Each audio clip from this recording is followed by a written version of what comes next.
A las autoridades de las Naciones Unidas, los representantes de los distintos países que la integran y todos los ciudadanos del mundo que nos estén mirando, buenas tardes.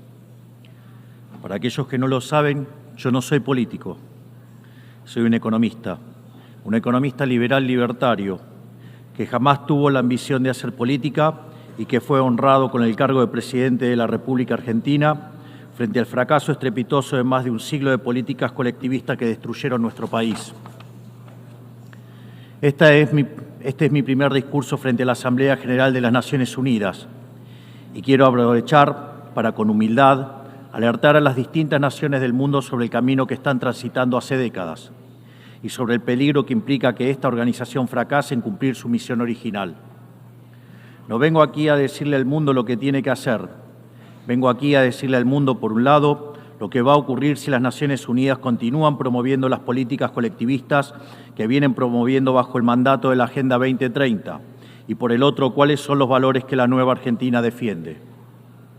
Quiero, sí, comenzar dando crédito cuando el crédito corresponde. La Organización de Naciones Unidas nace del horror de la guerra más cruenta de la historia global, con el objetivo principal de que nunca volviera a ocurrir. Para ello, la organización grabó en piedra sus principios fundamentales en la Declaración Universal de Derechos Humanos. Ahí se consignó un acuerdo básico en torno a una máxima, que todos los seres humanos nacen libres e iguales en dignidad y derechos. Bajo la tutela de esta organización y la adopción de estas ideas, durante los últimos 70 años la humanidad vivió en periodo de paz global más largo de la historia, que coincidió también con el periodo de mayor crecimiento económico de la historia. Se creó un foro internacional donde las naciones pudieran dirimir sus conflictos a través de la cooperación, en vez de recurrir instantáneamente a las armas, y se logró algo impensado: sentar de manera permanente a las 5 potencias más grandes del mundo en una misma mesa, cada una con el mismo poder de veto, a pesar de tener intereses totalmente contrapuestos. Todo esto no hizo que el flagelo de la guerra desapareciera, pero se logró por ahora que ningún conflicto escalara a proporciones mundiales. El resultado fue que pasamos de tener 2 guerras mundiales en menos de 40 años, que en conjunto se cobraron más de 120 millones de vidas, a tener 70 años consecutivos de relativa paz y estabilidad global, bajo el manto de un orden que permitió al mundo entero integrarse comercialmente, competir y prosperar. Porque donde entra el comercio no entran las balas, decía Bastiat. Porque el comercio garantiza la paz, la libertad garantiza el comercio y la igualdad ante la ley garantiza la libertad. Se cumplió, en definitiva, lo que consignó el profeta Isaías y se lee en el parque cruzando la calle. Dios juzgará entre las naciones y arbitrará por los muchos pueblos. Forjarán sus espadas en rejas de arado y sus lanzas en podadoras. Nación no tomará espada contra nación, nunca más conocerán la guerra. Esto es lo que ha ocurrido mayormente bajo la tutela de las Naciones Unidas en sus primeras décadas. Y por eso, desde esta perspectiva, estamos hablando de un éxito destacable en la historia de las naciones que no puede ser soslayado. Ahora bien, en algún momento, y como suele ocurrir con la mayoría de las estructuras burocráticas que los hombres creamos, esta organización dejó de velar por los principios esbozados en su declaración fundante y comenzó a mutar. Una organización que había sido pensada esencialmente como un escudo para proteger el reino de los hombres se transformó en un leviatán de múltiples tentáculos que pretende decidir no solo qué debe hacer cada Estado-nación, sino también cómo deben vivir todos los ciudadanos del mundo. Así es como pasamos de una organización que perseguía la paz a una organización que le impone una agenda ideológica a sus miembros sobre un sinfín de temas que hacen a la vida del hombre en sociedad. El modelo de Naciones Unidas, que había sido exitoso, cuyo origen podemos rastrear en las ideas del presidente Wilson, que hablaba de la sociedad de paz sin victoria y que se fundaba en la cooperación de los Estados-nación, ha sido abandonado. Ha sido reemplazado por un modelo de gobierno supranacional de burócratas internacionales, que pretenden imponerle a los ciudadanos del mundo un modo de vida determinado. Lo que se está discutiendo esta semana aquí en Nueva York, en la Cumbre del Futuro, no es otra cosa que la profundización de ese rumbo trágico que esta institución ha adoptado. La profundización de un modelo que, en palabras del propio secretario de las Naciones Unidas, exige definir un nuevo contrato social a escala global, redoblando los compromisos de la Agenda 2030. Quiero ser claro en la posición de la Agenda Argentina. La Agenda 2030, aunque bien intencionada en sus metas, no es otra cosa que un programa de gobierno supranacional de corte socialista, que pretende resolver los problemas de la modernidad con soluciones que atentan contra la soberanía de los Estados-nación y violentan el derecho a la vida, a la libertad y a la propiedad de las personas. Es una agenda que pretende solucionar la pobreza, la desigualdad y la discriminación con legislación que lo único que hace es profundizarla. Porque la historia del mundo demuestra que la única manera de garantizar la prosperidad es limitando el poder del monarca, garantizando la igualdad ante la ley y defendiendo el derecho a la vida, a la libertad y a la propiedad de los individuos. Ha sido precisamente la adopción de esa agenda que obedece a intereses privilegiados y el abandono de los principios esbozados en la Declaración Universal de Derechos Humanos de las Naciones Unidas lo que tergiversó el rol de esta institución y la puso en una senda equivocada. Así, hemos visto cómo una organización que nació para defender los derechos del hombre ha sido una de las principales propulsoras de la violación sistemática de la libertad, como por ejemplo con las cuarentenas a nivel global durante el año 2020 y que debería ser considerado un delito de lesa humanidad. En esta misma casa, que dice defender los derechos humanos, han permitido el ingreso al Consejo de Derechos Humanos a dictaduras sangrientas como la de Cuba y Venezuela sin el más mínimo reproche. En esta misma casa, que dice defender los derechos de las mujeres, permite el ingreso al Comité para la Eliminación de la Discriminación contra la Mujer a países que castigan a sus mujeres por mostrar la piel. En esta misma casa, sistemáticamente, se ha votado en contra del Estado de Israel, que es el único país de Medio Oriente que defiende la democracia liberal, mientras se ha demostrado en simultáneo una incapacidad total de responder al flagelo del terrorismo. En el plano económico, se han promovido políticas colectivistas que atentan contra el crecimiento económico, violentan los derechos de propiedad y entorpecen el proceso económico natural, llegando a impedirle a los países más postergados del mundo gozar libremente de sus propios recursos para salir adelante.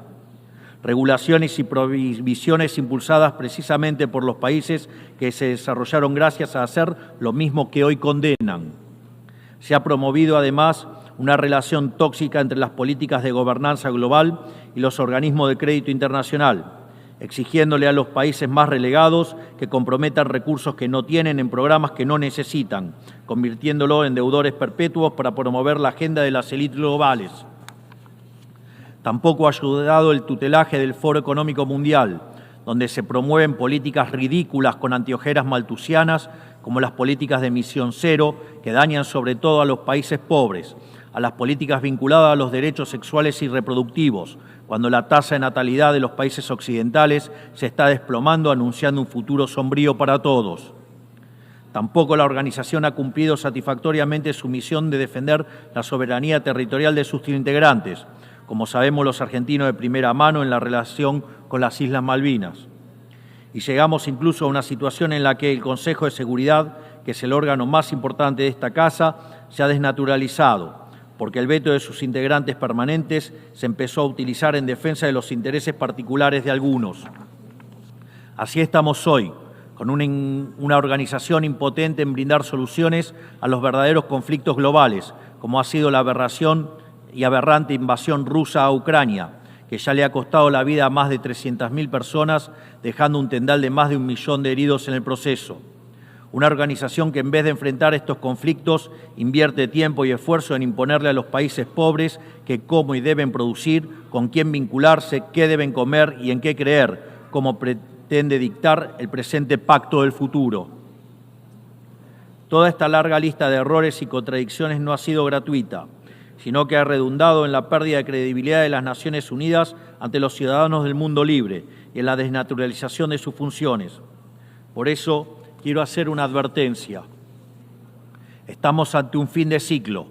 El colectivismo y el postureo moral de la agenda woke se han chocado con la realidad y ya no tienen soluciones creíbles para ofrecer a los problemas reales del mundo. De hecho, nunca las tuvieron. Si la Agenda 2030 fracasó, como reconocen sus propios promotores, La respuesta debería ser preguntarnos si no fue un programa mal concebido de inicio, aceptar esa realidad y cambiar el rumbo. No se puede pretender persistir en el error redoblando la apuesta de una agenda que ha fracasado. Siempre ocurre lo mismo con las ideas que vienen de la izquierda. Diseñan un modelo acorde a lo que el ser humano debería hacer, según ellos, y cuando los individuos libremente actúan de otra manera, no tienen mejor solución que restringir, reprimir y coartar su libertad. Nosotros en Argentina ya hemos visto con nuestros propios ojos lo que hay al final de este camino de envidia y pasiones tristes. Pobreza, embrutecimiento, anarquía y una ausencia fatal de libertad. Todavía estamos a tiempo de apartarnos de ese rumbo. Quiero ser claro con algo para que no haya malas interpretaciones. La Argentina, que está viviendo un proceso profundo de cambio en la actualidad, ha decidido abrazar las ideas de la libertad. Esas ideas que dicen que todos los ciudadanos nacemos libres e iguales ante la ley, que tenemos derechos inalienables otorgados por el Creador, entre los que se encuentran el derecho a la vida, a la libertad y a la propiedad. Esos principios que ordenan el proceso de cambio que estamos llevando adelante en la Argentina son también los principios que guardarán nuestra conducta internacional a partir de ahora. Creemos en la defensa de la vida de todos. Creemos en la defensa de la propiedad de todos. Creemos en la libertad de expresión para todos. Creemos en la libertad de culto para todos. Creemos en la libertad de comercio para todos. Y creemos en los gobiernos limitados, todos ellos. Y como en estos tiempos lo que sucede en un país impacta rápidamente en otros, creemos que todos los pueblos deben vivir libres de la tiranía y la opresión, ya sea que tome forma de opresión política, de esclavitud económica o de fanatismo religioso. Esa idea fundamental no debe quedarse en meras palabras, tiene que ser apoyada en los hechos, diplomáticamente, económicamente y materialmente, a través de la fuerza conjunta de todos los países que defendemos la libertad. Esta doctrina de la nueva Argentina no es más ni menos que la verdadera esencia de la Organización de las Naciones Unidas, es decir, la cooperación de Naciones Unidas en defensa de la libertad. Si las Naciones Unidas deciden retomar los principios que le dieron vida y volver a adaptar el rol para la que fue concebida, cuente con el apoyo inclaudicable de la Argentina en la lucha por la libertad. Sepa también que la Argentina no acompañará ninguna política que implique la restricción de las libertades individuales, del comercio ni la violación de los derechos naturales de los individuos. No importa quién la promueva ni cuánto consenso tenga esa institución. Por esta razón, queremos expresar oficialmente nuestro disenso sobre el Pacto del Futuro firmado el día domingo e invitamos a todas las naciones del mundo libre a que nos acompañen, no solo en el disenso de este pacto, sino en la creación de una nueva agenda para esta noble institución, la agenda de la libertad. A partir de este día, sepan que la República Argentina va a abandonar la posición de neutralidad histórica que nos caracterizó y va a estar a la vanguardia de la lucha en defensa de la libertad. Porque, como decía Tomás Paine, aquellos que desean cosechar las bendiciones de la libertad deben como hombres soportar la fatiga de defenderla. Que Dios bendiga a los argentinos y a todos los ciudadanos del mundo y que las fuerzas del cielo nos acompañen. ¡Viva la libertad, carajo! Muchas gracias. On behalf of the Assembly, I wish to thank the President of the Argentine Republic.